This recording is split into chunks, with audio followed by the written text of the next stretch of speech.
A partir de este momento y por una hora, Radio Cultura presenta Confines del Conocimiento. Un programa creado, dirigido y conducido por el doctor Antonio Las Heras.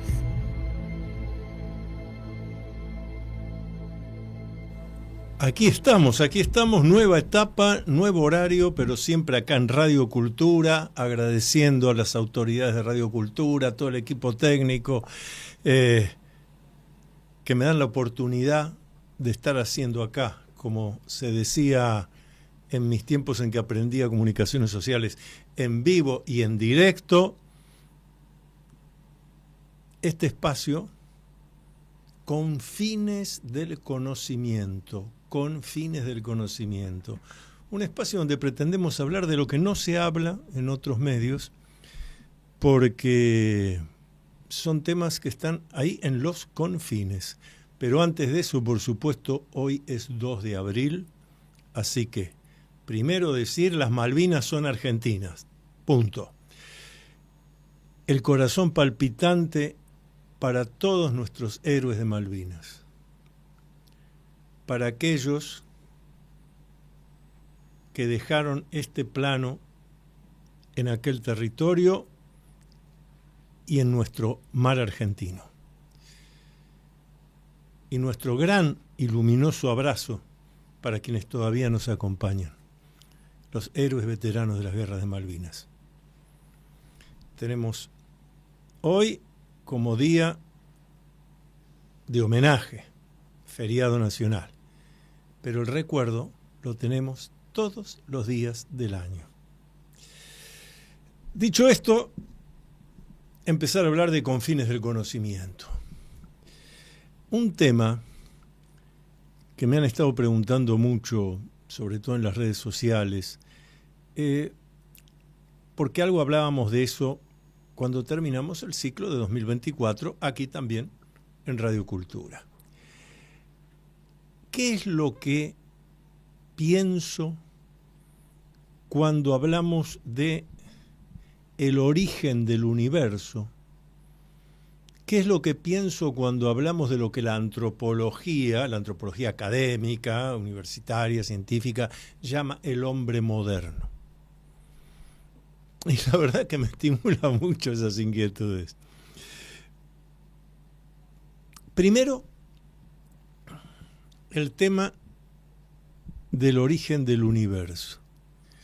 Fíjense ustedes que cuando yo cursaba como alumno, tanto en la escuela secundaria, en la universidad, lo que nos dijeron es, todo lo que es el universo estaba contenido en un espacio tan pequeño como la punta de una lapicera, de un bolígrafo.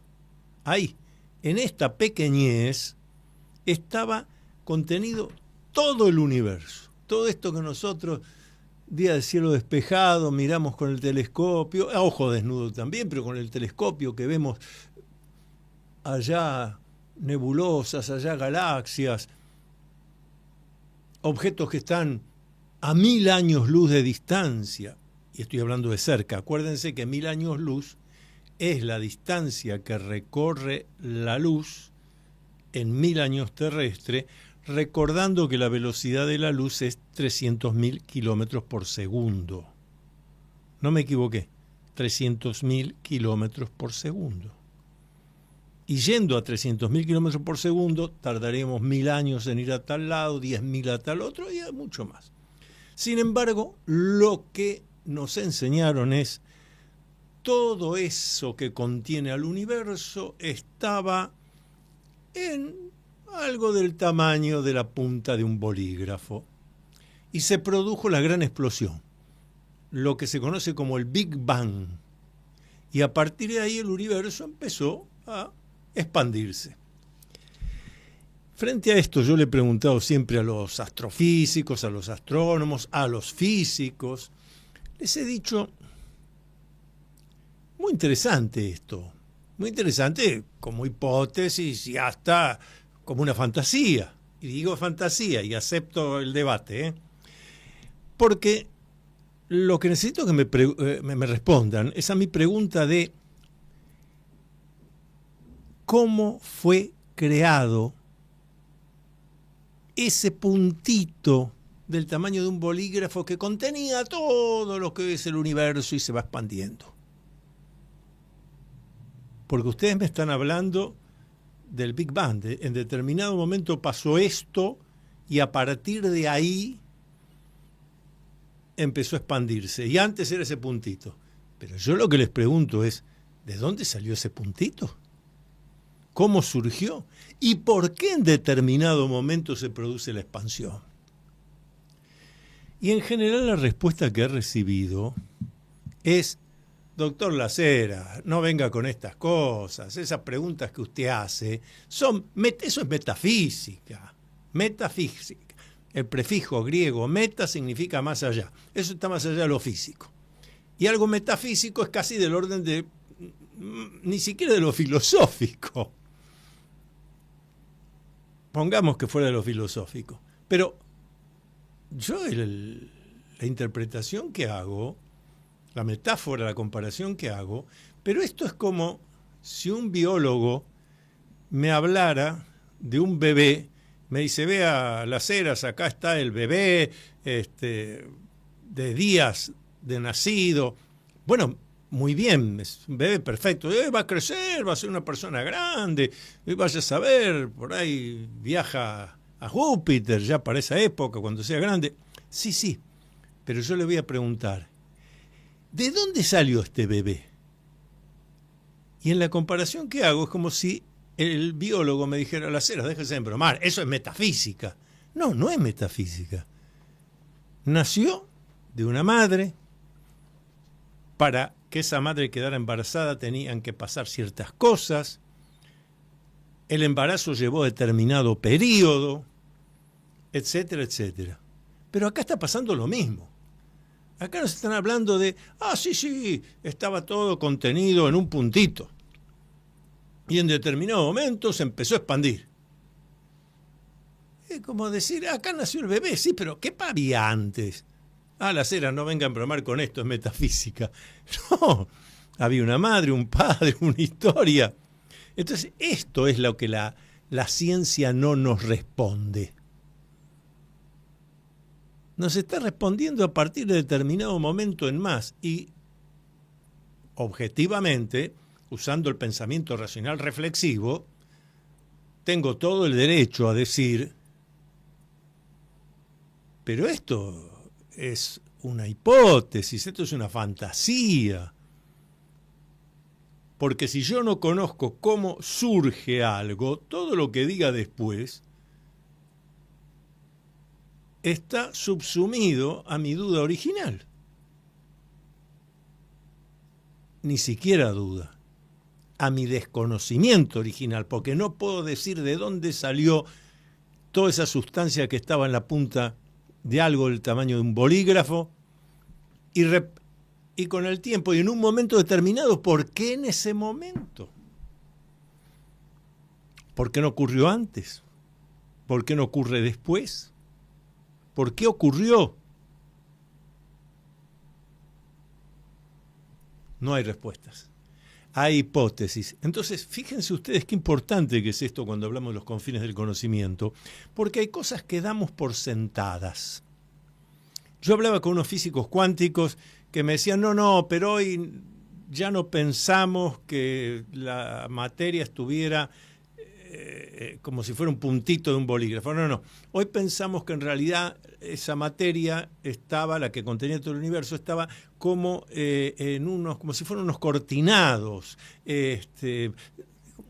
Muchachos, no me cambien la forma de lo que había cuando empezó el Big Bang. Póngale la forma de puntito, de cortinado, lo que fuere. Yo lo que les pregunto es, ¿de dónde salió eso? ¿De dónde salió el puntito? ¿De dónde salió eso que estaba antes? Y que es tan notable que da lugar a este universo en expansión, que por ese universo no le encontramos el final. Y ese universo genera galaxias, nebulosas, estrellas, planetas y hasta vida, como pasa acá en la Tierra. Y esa vida se desarrolla de tal manera que en un momento aparecemos los humanos. Digo, lo que el mundo científico, académico, universitario, la antropología llama el hombre moderno. ¿Cómo surgió el hombre moderno? Porque es el resultado de los homínidos y del homo de Cromagnon. No, muchachos, es un poco más complicado. Vamos a hacer la primera pausa del programa y en el bloque siguiente, ¿cómo aparecimos nosotros, el hombre moderno? A ver si está la respuesta, vamos a ver. Todas las actividades del Dr. Antonio Las Heras, investigaciones, cursos, libros publicados, conferencias, están en su web www.antoniolaceras.com. Entonces, recuerda visitar www.antoniolaceras.com.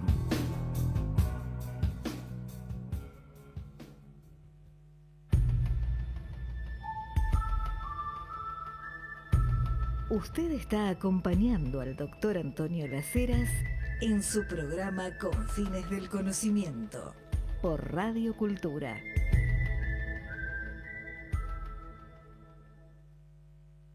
Sí. A nosotros, de vuelta digo, en la enseñanza común, nos dijeron, hace millones de años, algo ocurrió, la evolución, se llama la evolución, así la han llamado, algo ocurrió que los grandes simios tuvieron una mutación y aparecieron unos seres con algunas características que después tendremos los humanos. Los homínidos. Hace millones de años ocurre esto. Y durante millones de años es toda la evolución que hay. Alrededor de 1 millón de años atrás aparece el Homo. Homo sapiens, Homo erectus, Homo habilis, Homo de Cromagnon, Homo de Pekín, todos los que se han encontrado y se siguen encontrando, porque esto es muy importante de decir. Permanentemente hay hallazgos antropológicos que, otra forma de Homo, sí. Pero pongámonos de acuerdo, durante 1 millón de años, esos antepasados nuestros no salieron ni de la cueva ni de la caverna. Los que más evolucionados descubrieron que pegando una piedrita contra otra sacaban una chispa con la cual podían hacer un fuego.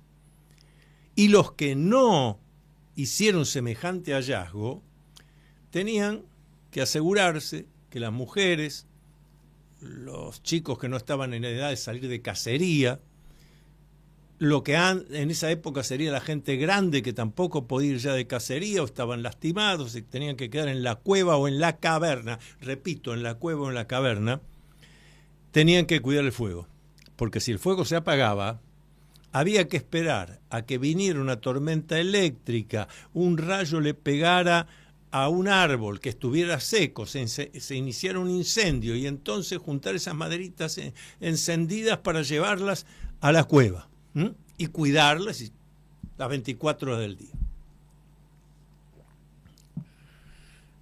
Otros, más evolucionados, descubrieron que podían pegarle una piedra contra otra y hacer algo así como un cuchillo. Y otros se dieron cuenta que cuando sacaban el cuero de un animal que habían cazado para comerlo, ese cuerito se podía arreglar de alguna manera y servía de abrigo. A ver si nos entendemos. Durante 1 millón de años, en todo el planeta Tierra, el Homo, con el nombre que le quieran poner, habilis, erectus, lo que quieren, no salió de la cueva y de la caverna. Algunos sí hicieron con una madera una punta de lanza, sí, estas cosas mínimas para poder ir de cacería y llevar alimento a quienes estaban en la cueva, en la caverna. Muy bien, durante 1.000.000 de años solo eso. Entre 13.500 y 16.000 años atrás, en lo que la geología llama el Pleistoceno, fin del Pleistoceno, ocurre un fenómeno muy interesante en todo el planeta Tierra. En todo el planeta Tierra, no en un lugar en especial, en todo el planeta Tierra. Empieza a aparecer esto que se ha llamado el hombre moderno. ¿Qué es el hombre moderno? A ver, vamos a analizar bien. Es alguien que tiene libre albedrío, o sea, toma decisiones. Me conviene esto, no me conviene, hago esto, no lo hago. Es alguien que tiene pensamiento racional, reflexivo, creativo, positivo y proactivo. Voy por partes. Pensamiento racional. Está pensando desde la percepción, no desde la emoción. Racional reflexivo significa que toma notas de cosas anteriores, no porque lo escriba, se acuerda. Pero la vez pasada para ir de cacería me pasó esto o lo otro. Pero vi esa semilla ahí que cayó y salió esta plantita, a ver si no puedo poner otra. Pensamiento racional reflexivo. Positivo, porque aún frente a los problemas, las dificultades, saca lo que le conviene. Creativo, y esto es clave. Durante 1.000.000 de años, ese homo que vivía en la cueva, en la caverna, creatividad en la escala de 0 a 9, creatividad 0,00003. El cuchillito, pegar las 2 piedritas, el cuerito, un palo con punta, esa fue toda su creatividad. Acá repentinamente se vuelve creativo, empieza a hacer cosas, sale de la cueva y de la caverna, hace instalaciones y, dije finalmente, proactivo, o sea, no espera que las cosas sucedan, sino que él las produce. Bueno, durante 1.000.000 de años no salimos de la cueva y la caverna. Ahora, pongamos la cifra más elevada. En los últimos 16.000 años hicimos todo esto y mientras yo les estoy hablando, en este momento en el planeta Marte hay 2 espacionaves girando en órbita de Marte, hay otros 2 objetos que están moviéndose en Marte, pero a su vez tenemos miles de satélites dando vuelta en torno a la Tierra. Estamos programando, empresas privadas están programando volver a la Luna, ahora en esta década, antes de 2030, con bases con seres humanos. Y antes de eso, hace unos 4.500 años, hicimos, vaya a saber con la ayuda de quién o cómo, las pirámides de Geops, Keops y Miserino, acá en América, ahí en las afueras de México, en Teotihuacán, la pirámide del Sol y de la Luna, construidas de otra forma, pero pirámides al fin, y que con el paso de los siglos y los milenios no se caen. ¿No? Significa que buena ingeniería, buena arquitectura, buenos conocimientos de resistencia de suelos. ¿Qué fue lo que provocó entre 13.500 y 16.000 años atrás un cambio en nosotros repentino? Estaba discutiendo este tema hace unos días en mis redes sociales, Instagram, y entonces alguien me ponía, la evolución está comprobada. Mire, hasta Charles Darwin habló del eslabón perdido porque se dio cuenta que faltan cosas ahí. Hay situaciones de evolución repentina, no que va evolucionando como una curva ascendente, no, sino algo que repentinamente hace en línea recta hacia arriba. Pasó ya. ¿Qué evolución es esa? ¿Qué pasó que repentinamente hubo libre albedrío, pensamiento racional reflexivo, positivo, creativo, proactivo? Eso fue lo que le dio lugar a Erich von Däniken, el autor de Recuerdos del Futuro, El Oro de los Dioses, a su hipótesis, por supuesto es una hipótesis, de que en realidad, en aquellas épocas, seres inteligentes de otros mundos llegaron al planeta Tierra, encontraron a esos homínidos que llevaban 1 millón de años sin evolucionar y les hicieron ciertas injerencias genéticas por las cuales repentinamente surge el cambio. Porque la evolución esta surge de golpe. Yo le he hablado con algunos científicos, académicos, y como esto que digo es así, una explicación que me daban es, y quizás como todo lleva un tiempo de maduración, quizás tardó 1 millón de años aquel homo en madurar. Y al madurar, claro, madura de golpe, ¿cierto? Como la fruta en el árbol. Está verde, verde y repentinamente de la noche a la mañana siguiente ya está madura, la podemos comer. Pero el hecho de que haya esa hipótesis es la mejor demostración de que no hay una explicación definitiva, ni siquiera cercana, porque a esto le tenemos que agregar otra cosa, que varios de ustedes ya lo deben estar pensando. Sí, no solamente hablamos del libre albedrío, el pensamiento racional, reflexivo, positivo, creativo, sino que también los humanos tenemos un factor que no lo tienen ni los animales ni los vegetales, y que hay que explicar cómo aparece en nosotros. Un factor por el cual nosotros podemos interferir, afectar o beneficiar vegetales y animales, pero ellos no lo tienen, solo el humano. El factor parapsicológico. El factor parapsicológico también aparece en nosotros.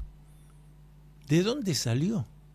¿De qué cosa evolutiva podemos hablar por la cual aparece algo solo en nosotros, en los humanos, fenómenos extrasensoriales, clarividencia, telepatía, precognición, fenómenos psiquinéticos, el movimiento de objetos a distancia sin que los toque una fuerza física conocida, la posibilidad de curar a distancia por el factor parapsicológico?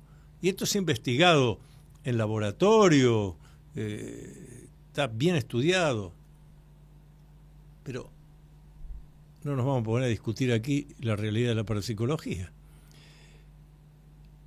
Lo que sí nos podemos a preguntar es, ¿pero de dónde surgió esto? ¿Cómo aparece en nosotros? ¿En qué escala evolutiva? ¿Cómo de la nada algo? Me parece muy lindo como planteo así entretenido, pero de la nada algo es como que no hay explicación. Hablando de esto, he recibido muchos libros, traje algunos hoy, pero hablando de parapsicología y de estas capacidades que tenemos los humanos, muy interesante, y se los recomiendo, el libro de Alejandro Parra, Mediums, publicado en España, pero que ya está a la venta en la Argentina. Alejandro Parra es uno de los grandes parapsicólogos, argentino, pero uno de los grandes parapsicólogos del mundo hispanoparlante. Acaba de regresar de un viaje por Europa, donde ha dado conferencias, presentado el libro. Este libro Mediums, interesantísimo, porque de vuelta nos hace planteos sobre la condición humana. Vamos a hacer una próxima pausa y sigo porque tengo varios libros más y cosas para hablar, invitaciones para hacer. Pausa. ¿Ya leíste el nuevo libro del doctor Antonio Las Heras? Se titula Atrévete a vivir en plenitud. El libro Atrévete a vivir en plenitud. Puedes pedirlo por Mercado Libre o en locales de librería Cúspide.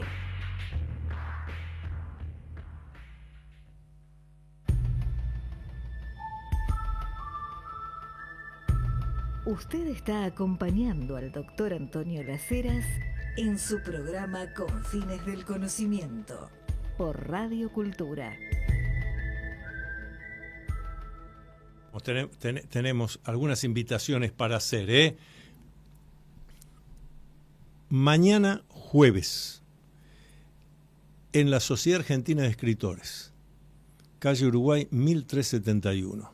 Mañana jueves, 18 horas, entrada libre y gratuita, junto con Alina Diaconú, Daniel Ripoll y quien les habla, Antonio Las Heras.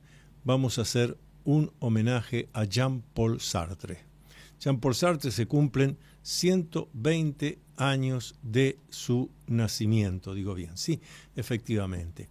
120 años de su nacimiento, así que hemos programado para este año varios homenajes a Jean-Paul Sartre. Y el primero de ellos, mañana, jueves, en la Sociedad Argentina de Escritores, a las 18 horas. El legado de Sartre. Ahí vamos, Daniel Ripoll va a hablar del Sartre periodista, Alina Diaconú, varios aspectos filosóficos de Sartre, y quien les habla va a ser el recorrido de la idea de destino en Jean-Paul Sartre. Van a ver cómo a lo largo de su vida fue modificando el concepto del destino, si existe, no existe. Eso es mañana jueves, 3 de abril, 18 horas, Sociedad Argentina de Escritores, entrada libre y gratuita, calle Uruguay 1371 de la Ciudad de Buenos Aires. Del otro lado de Radio Cultura. Los esperamos. Otra cosa interesante, la separé acá, porque más de una vez, mientras tanto que hablo, voy mirando los mensajes que me están llegando a mi celular y que mucho les agradezco.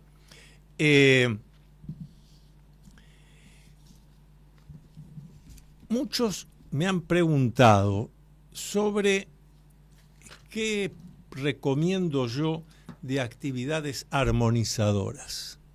Actividades armonizadoras, cosas que uno puede hacer que le hagan bien, que uno pueda decir, me entrego acá, me relajo. Miren, traje anotado porque esto realmente se los recomiendo. Es en el barrio de Villa del Parque, en la Ciudad de Buenos Aires, el barrio de Villa del Parque. Es este sábado también, de esta semana, sábado a las 18 horas, ahí en Villa del Parque, ahí donde pasa el tren, es un café-bar que se llama Morgana. Esto está en la calle Campana 3202. Va a haber un concierto de gong.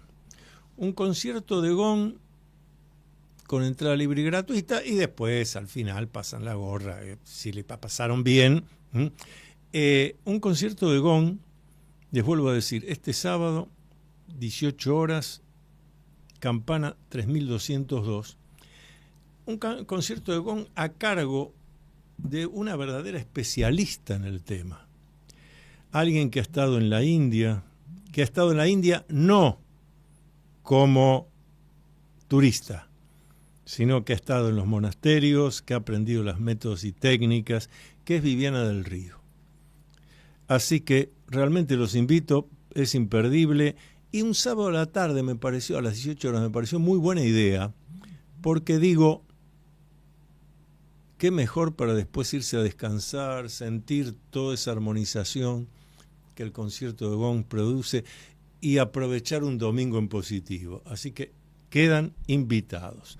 Tengo más libros acá. Mientras tanto, sigo mirando los mensajes que llegan. Perfecto.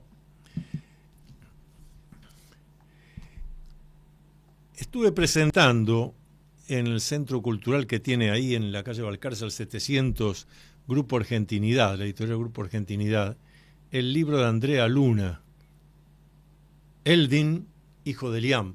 Muy lindo libro, realmente, y sobre todo para los que les interesa las cuestiones arquetípicas, quienes quieren analizarlo desde la óptica del legado de Carl Gustav Jung, muy interesante. Se lee, pero rápidamente, y genera cosas para lo reflexivo.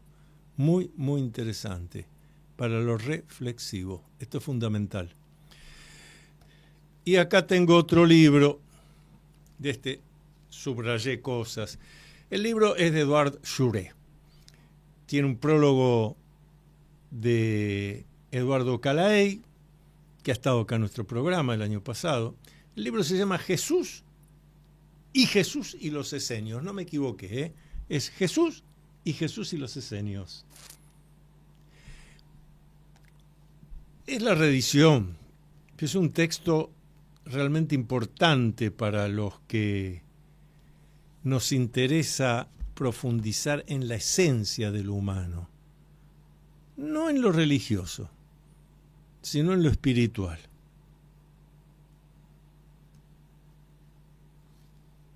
Y entendiendo bien qué es cuando decimos espiritual.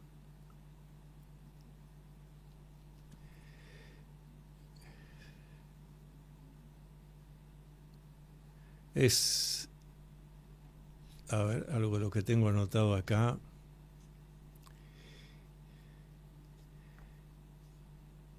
En aquellas cofradías habla de la tradición esotérica, algo que se ha perdido y después se ha bastardeado, por eso hoy por esoterismo se entienden otras cosas. Ya vamos a hablar de esto también. La tradición esotérica.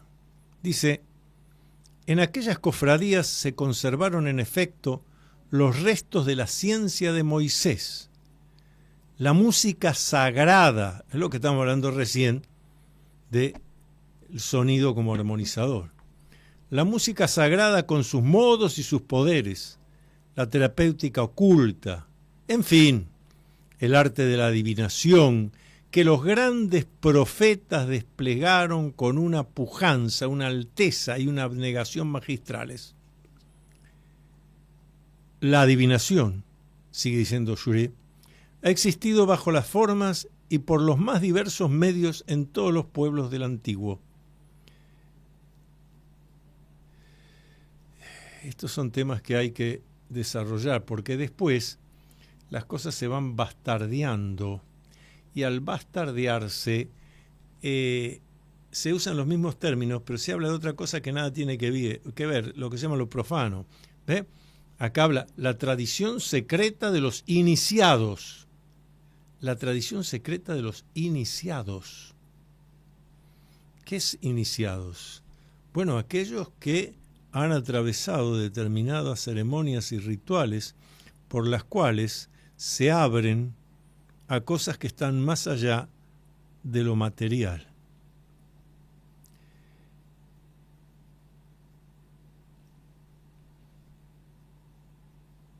Me quedé pensando porque digo, claro, lo espiritual. Bueno, vuelvo al libro. Edouard Jouret, Jesús y los esenios, publicado por Editorial Kier en la colección Espiritualidad. Claro, porque hay una confusión sobre qué es espiritualidad. Lo mismo que hay una confusión sobre qué es lo esotérico. Espiritual nada tiene que ver ni relacionarse con creencias o religiones. La espiritualidad es esa capacidad que los humanos tenemos,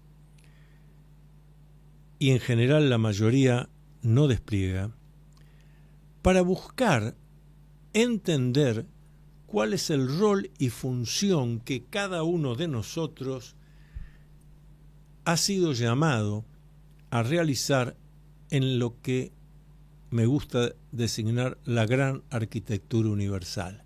Podría decir el cosmos significa orden, pero la gran arquitectura universal nos lleva a la determinación de que hay una arquitectura, un estilo, un modelo y una armonía. En la gran arquitectura universal no hay caos ni cosa alguna que ocurra porque sí. Los hombres de la antigüedad, los llamados sabios de la antigüedad, eran personas que justamente se ocupaban de eso, tengo que dedicar tiempo. No un ratito el domingo a las 10:30 de la mañana para practicar meditación. el humorismo que hago siempre. Requiere tiempo diario para uno mismo, para ese tiempo de soledad donde yo ingreso en mí mismo, sea con meditación, técnicas de autoconocimiento, lo que fuere, pero para poder encontrar mi espiritualidad, que es mi relación con lo trascendente, que va en contra de las propuestas del materialismo consumista, que por eso nos quiere convencer de que los humanos somos nada más que reacciones físico-químicas, usted está limitado al cuerpo, le vamos a dar esta medicación, le vamos a dar esta otra cosita, si consuma y compre. Endeúdese, así se estresa, y cuanto más se estresa, más va a necesitar medicación, etc. Por eso el sistema lo que busca es que usted no tenga tiempo. Si usted tiene tiempo para usted mismo, que es el tiempo más importante, primero que nada el tiempo para mí mismo. Nadie puede dar lo que no tiene. Tiempo para mí mismo. ¿Pero para qué? Para conocer mis roles y funciones en la gran arquitectura universal. Esto es la espiritualidad. Es la búsqueda de mi relación con lo trascendente. El no creerme, porque es una creencia nomás, sin fundamento ninguno, de que yo soy nada más que reacciones físico-químicas y que, bueno, tuve el paro cardiorrespiratorio, se terminó este plano y se acabó todo.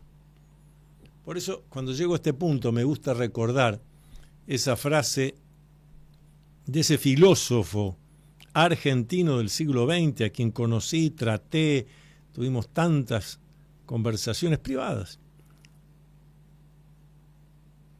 cuya obra ha tenido y tiene repercusión mundial.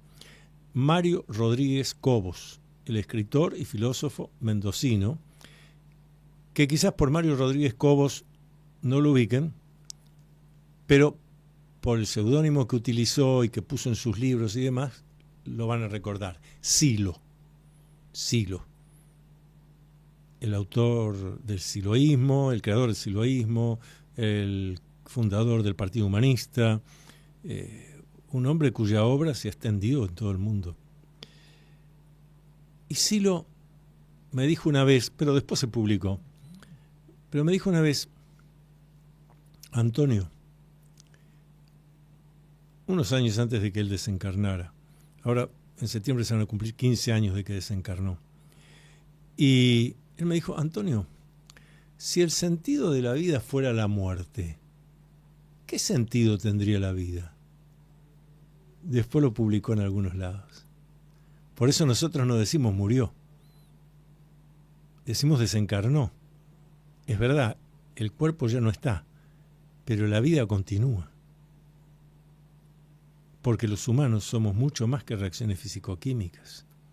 Los humanos también somos ese gran hallazgo de Sigmund Freud, amplificado después por Carl Gustav Jung, cuando se habla del psiquismo, de lo consciente y de lo inconsciente. El psiquismo no está en el cerebro. En todo caso, el cerebro es el disco rígido de la computadora. Y el psiquismo, que es del orden de lo no físico, es el que programa a mi cerebro. Por eso tampoco existe el destino. El destino es nada más y nada menos que el resultado de las decisiones que yo tomo y de las que no tomo. Por eso me gusta recordar aquello que decía el físico inglés desencarnado hace poco tiempo, Stephen Hawking. Pues le preguntaron sobre él, físico extraordinario. Pueden googlearlo, Stephen Hawking, los que no lo conocen. Y entonces le preguntaron sobre el destino. Y Stephen Hawking, que era irónico, ahí desde su silla de ruedas, hablando paralítico completamente, hablando a través de su computadora, dijo: a mí lo que me llama la atención de la gente que está más convencida en el destino, que está convencidísima que el destino existe, que cuando llegan a la esquina, en lugar de cruzar directamente, levantan la vista para ver si el semáforo está en verde o rojo. Cualquiera que esté convencido de la existencia del destino, yo lo invito a que se siente en la silla y se quede ahí. Se quede ahí tranquilo, porque total lo que tenga que ocurrir va a ocurrir. Todos conocemos que no es así. Todos conocemos que no es así. El destino lo hacemos nosotros mismos. No hay destino, no hay cifra prefijada. Nosotros hacemos el destino. Con las decisiones que tomamos, como con aquellas decisiones que no tomamos. Antes de ir a la pausa, me han preguntado si mi libro, Pancho Sierra, El recero del infinito, ¿por qué digo que me preguntaron por este libro? Porque es verdad, ya estamos en abril y ahora el 21 de abril se cumple un nuevo aniversario del nacimiento de Francisco Pancho Sierra, el doctor del agua fría, el recero del infinito. Voy a proponer en el Centro Cultural de Grupo Argentinidad, ahí en Balcarce al 700, para dar una conferencia hablando de quién fue Pancho Sierra, que todavía tiene tantos seguidores, no está en las redes sociales, pero tiene tantos seguidores, y su discípula, a quien también escribió una biografía, la Madre María. La Madre María, biografía de una mujer extraordinaria. Estos dos textos están publicados por Grupo Argentinidad. Ahora sí, vamos a la última pausa del programa. Seguramente escuchaste hablar mucho sobre masonería, pero ¿qué conoces realmente de los enigmas y misterios de la masonería? Descubrí todo sobre masonería leyendo el libro del doctor Antonio Las Heras titulado Masonería en la Argentina, Enigma, Secreto y Política. Masonería en la Argentina, Enigma, Secreto y Política está disponible en librerías Cúspide y por Mercado Libre.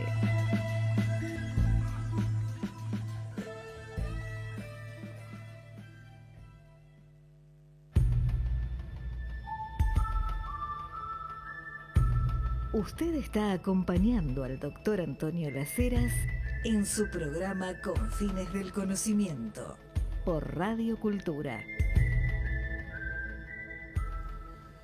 Algunas cosas que he tomado de los diarios, porque hay que señalar, por ejemplo, el diario La Prensa del domingo pasado, del domingo 30. Miren, una doble página interesantísima, está en la web del diario La Prensa, laprensa.com.ar, interesantísima la nota, doble página, el misterio de la sábana santa de Turín. Se sostiene que el lienzo cubrió el cuerpo de Jesucristo después de su crucifixión. Estudios revelan la asombrosa complejidad del objeto y su recorrido por varios lugares antes de llegar a la ciudad italiana de Turín. A pesar de los avances científicos, el enigma que rodea la formación de la imagen aún persiste.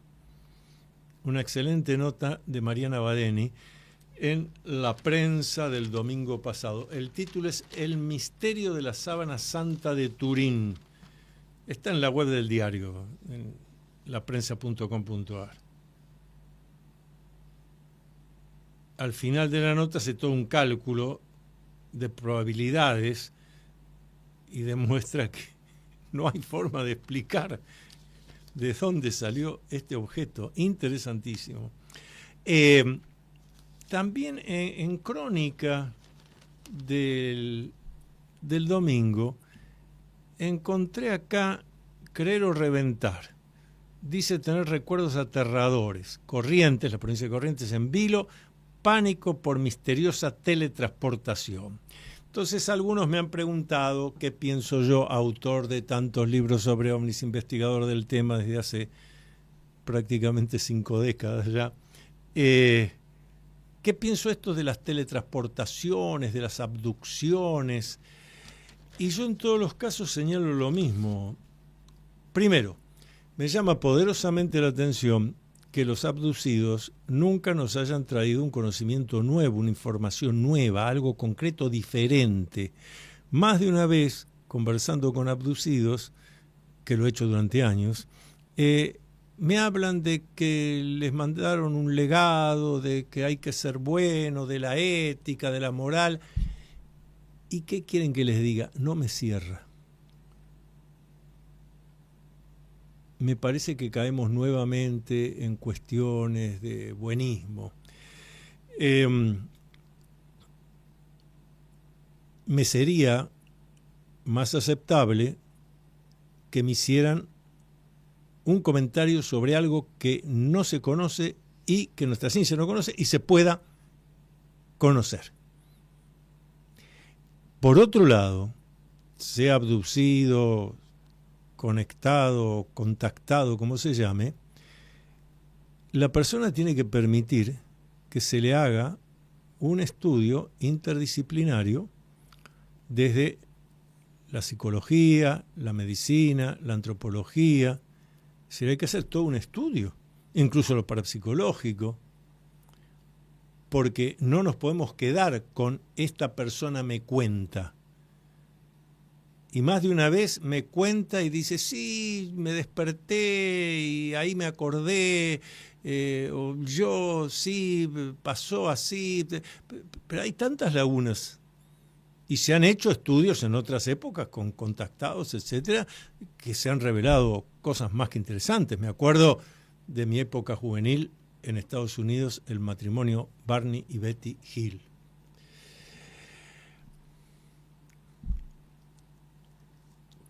Hay algo que les quiero comentar. Adelante. Hay algo que les quiero comentar. Me suelen preguntar, pero doctor Las Heras, termina el programa, ¿se va a cenar a algún lado? ¿Se va a su casa? Y ya que me lo preguntan, se los voy a contestar. Miren, hay un lugar acá, centro, cerca del Obelisco, maravilloso. Se llama el restaurante del Club del Progreso. Bueno, además de lo bien que te atienden, la variedad que hay, y no hablemos si vas a la media tarde, porque por una cifra mínima tomás, comés, te haces café con leche todas las veces que quieras, variedades. Pero Sarmiento 1334. Sí, Sarmiento 1334. Pocas cuadras del Obelisco. En el edificio del Club del Progreso. Y esa es la otra cosa por la cual me siento bien cuando voy ahí.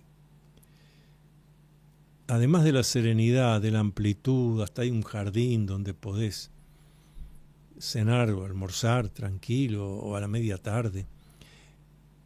Es un lugar histórico, un edificio de más de 100 años. La mayoría de los presidentes de la nación han sido socios del Club del Progreso. Entrás, a la mano derecha hay una mesa. No es cualquier mesa. Obviamente que esa no se puede usar, es histórica.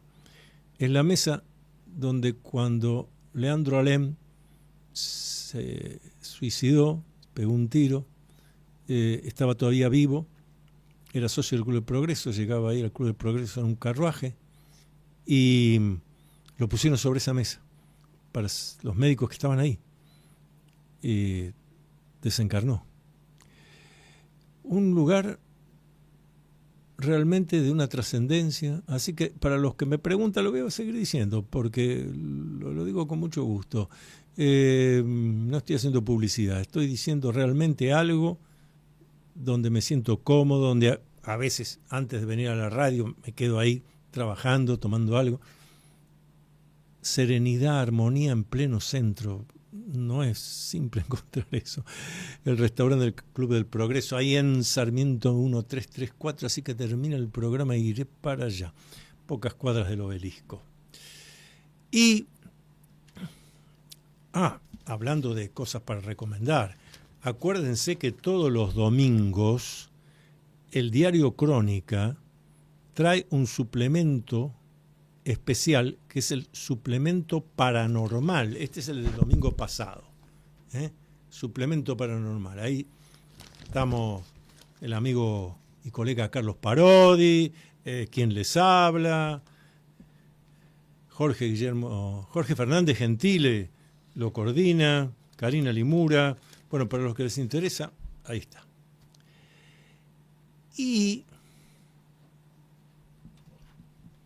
por si además me van a preguntar de qué pienso hablar la semana que viene, ¿ustedes se acuerdan de X-Files? Los expedientes secretos X. Sí, seguro que se acuerdan. Pero, ¿alguna vez vieron o pudieron leer un X-Files, un expediente secreto X verdadero? Para los que nos están siguiendo por televisión, miren todo lo que tengo. Miren todo lo que tengo.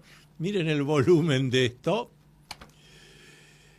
Tengo estos expedientes secretos X desde hace mucho.